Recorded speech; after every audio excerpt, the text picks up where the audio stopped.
Superhero movies today hide references to other movies, both pre-existing and upcoming. As a result, there are tons of hidden moments the franchise has used to hint at cool secrets in upcoming movies. Before we get started, remember to push that red button to subscribe and to join our notification squad.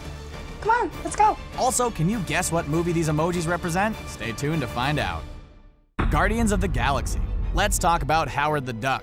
We're not going to pretend that we can justify his existence as a serious comic book character, but there's scarcely an important event in Marvel's history that doesn't at least have an allusion to him. While initially a character used for social satire, he's met with cosmic intergalactic beings and even has a bit of a role in Marvel's Civil War. While his only movie was one of the worst things we've ever seen, that didn't stop him from coming into the MCU. At the end of Guardians of the Galaxy, Howard made a brief cameo in the post-credits scene. What do you let it lick you like that for?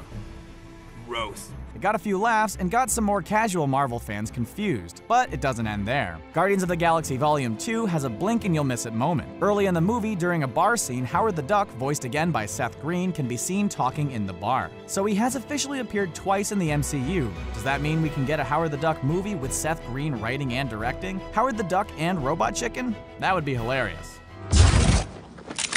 Hi, I'm Scott. Ant-Man. The Ten Rings terrorist organization has been in the MCU since its very first movie. It was they who abducted Tony Stark in Afghanistan and ultimately set the events of the MCU in motion. While they've been lying low, it seems like they're making a comeback. In Iron Man 3, actor Trevor Slattery poses as the Mandarin, the mythical leader of the Ten Rings. The plot twist caused a lot of controversy because of how many fans felt they'd been cheated out of seeing Iron Man's archenemy on screen. The short Marvel one-shot All Hail the King set out to put fans' minds at ease, however. The short not only confirmed that the Mandarin was indeed very real, but he was also mad that he'd been impersonated. Despite this, he still has yet to appear in person in the MCU. So what does this have to do with Ant-Man? Well, midway through the movie, when Darren Cross presents the Yellow Jacket suit to potential buyers, a Ten Rings agent is present. He attempts to kill Hank Pym and even fights Ant-Man. If you're not paying close attention, you may not even realize he's a Ten Rings agent. The Ten Rings are here to stay, and the Mandarin is back.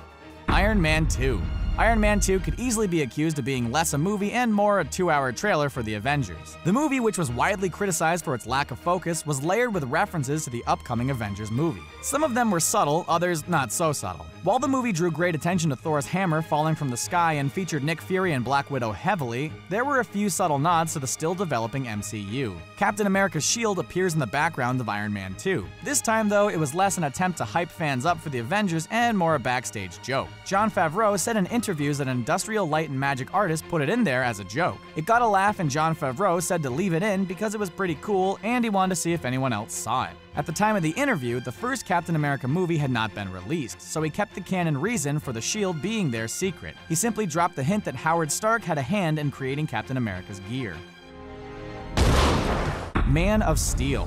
The DC movies have been mixed on their amount of fan service. While Batman v Superman and Suicide Squad throwing in as many references as possible, DC's latest release, Wonder Woman, didn't even attempt to hype up the Justice League, and instead focused on the story. Man of Steel took a similar approach to Wonder Woman. While it was a vehicle to launch the DCEU, it was at its core a retelling of Superman's origin story. In fact, when Man of Steel first came out, it wasn't yet broadly known that Warner Brothers were planning the DC Extended Universe. This made the few Easter eggs that hinted at an upcoming DCU all the more exciting and surprising. One of the more subtle references happens as Superman flies out into space. A Wayne Enterprises rocket can clearly be seen, though it's not drawn heavy attention to. While it may not have been a big deal, it was the first moment where fans knew for sure that Batman was going to exist in this universe. It didn't take Batman long to appear in person, as in the very next movie, he was there ready to fight it out with Superman over questionable reasons. The Amazing Spider-Man.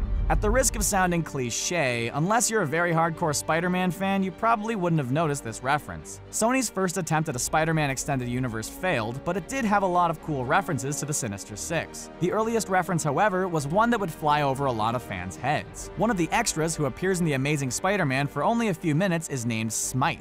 Alistair Smythe is a lesser-known Spider-Man villain. A brilliant scientist, Smythe is probably best known for his role in the 90s animated TV show where he worked on numerous scientific experiments, developing supervillains and robots in the attempt to bring Spider-Man down. We can only assume that he would have done something similar in the Amazing Spider-Man universe. We knew that the Sinister Six were set to appear in the next movie, you know, the one that was cancelled, and we can only imagine that Mr. Smythe had a hand in building their gear. The first cinematic universe failed, causing Sony to temporarily allow Marvel to use Spider-Man in the MCU. The first failure isn't stopping them, though. In 2018, they launched their second attempt at a cinematic universe with Venom starring Tom Hardy.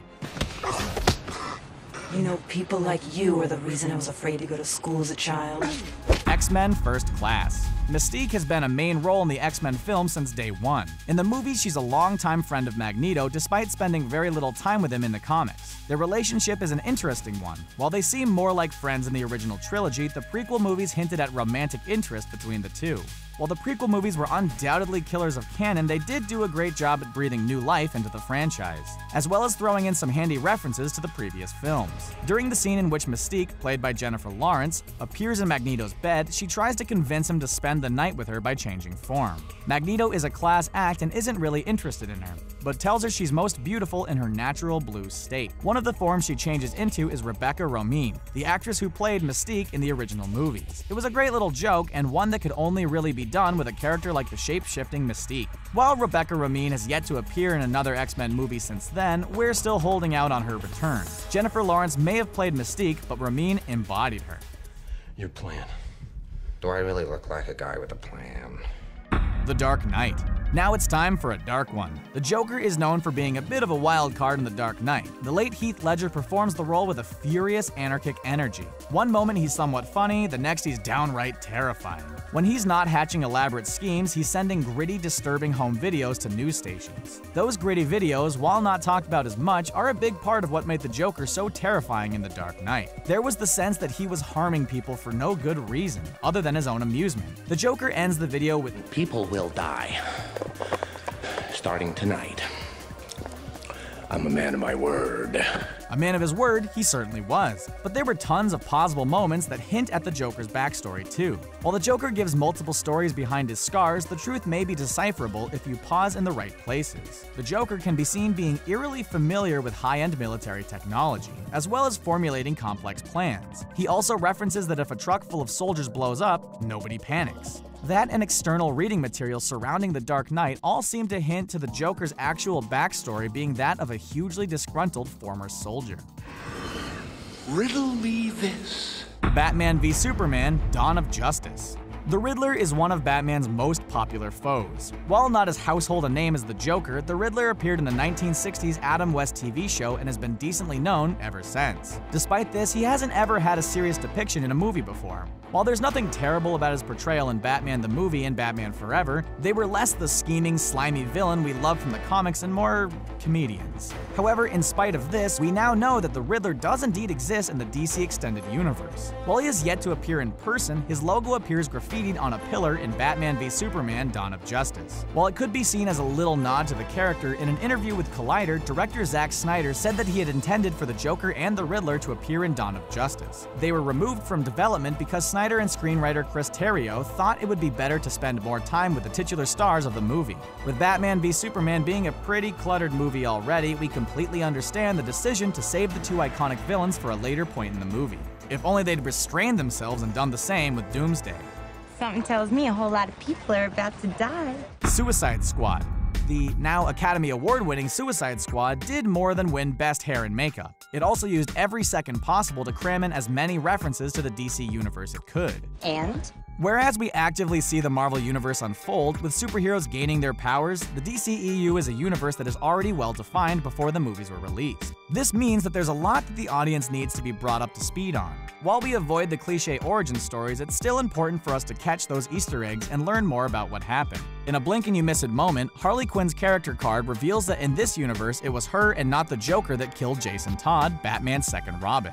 We already know from Batman v Superman that Robin died and his armor was graffitied with the words "ha ha ha, joke's on you, Batman," but prior to Suicide Squad, we just assumed it was the Joker. The revelation that it was Harley Quinn gives her a lot more legitimacy as a villain. She's not going to be just the Joker's sidekick, it seems like she's going to be a big deal in these movies. Wait! You may be wondering why the red suit. Well, that's so bad guys can't see me bleed. Deadpool.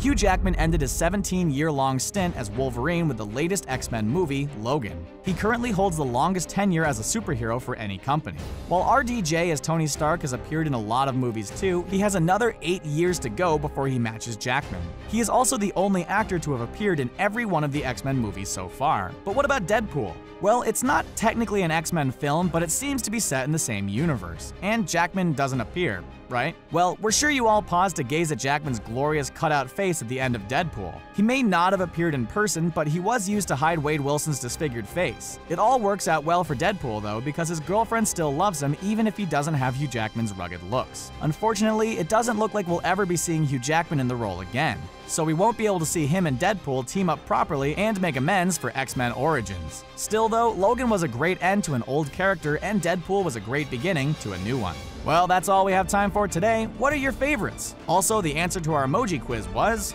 did you get it right? Leave a comment and let us know. And always subscribe to Screen Rant for more content just like this on our playlist.